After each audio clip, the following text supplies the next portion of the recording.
Hi எல்லாத்துக்கும் வணக்கம்.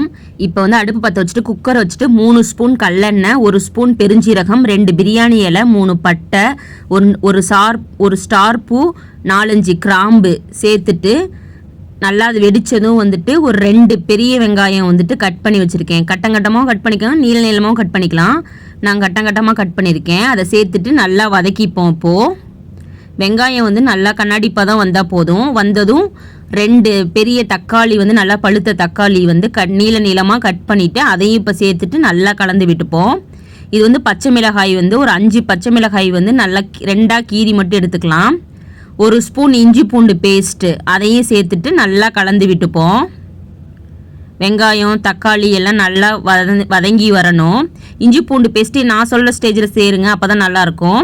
நல்லா வதங்கினதும் வந்துட்டு ஒரு அரை பீட்ரூட் வந்து இது மாதிரி கட்டங்கட்டமாக கட் பண்ணியிருக்கேன். அதையும் சேர்த்துட்டு நல்லா கலந்து விட்டுக்கணும்.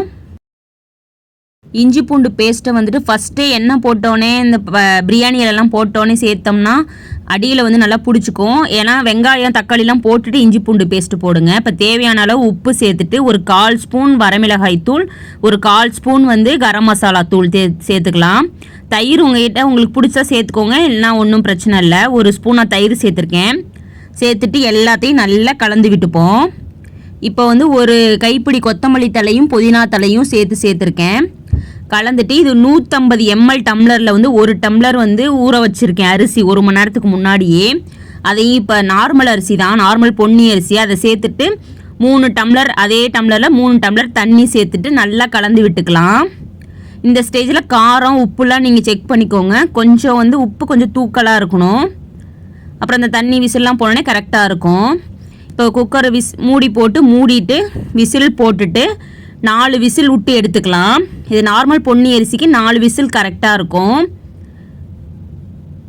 பாருங்கள், சூப்பராக அந்த பீட்ரூட்டோட கலர் மட்டும்தான் பாருங்கள், செம்ம சூப்பராக இருக்குது. பீட்ரூட் சாப்பிடாத பிள்ளைங்களுக்கு வந்து இந்த மாதிரி செஞ்சு கொடுக்கலாம், கண்டிப்பாக சாப்பிடுவாங்க, ரொம்ப டேஸ்ட்டாக இருக்கும்.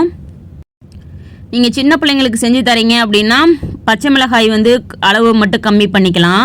நான் 4-5 பச்சை மிளகாய் போட்டிருக்கேன். நீங்கள் ஒரு 3 பச்சை மிளகாய் போட்டு கண்டிப்பாக இது செஞ்சு லஞ்ச் பாக்ஸ் கூட கொடுக்கலாம்.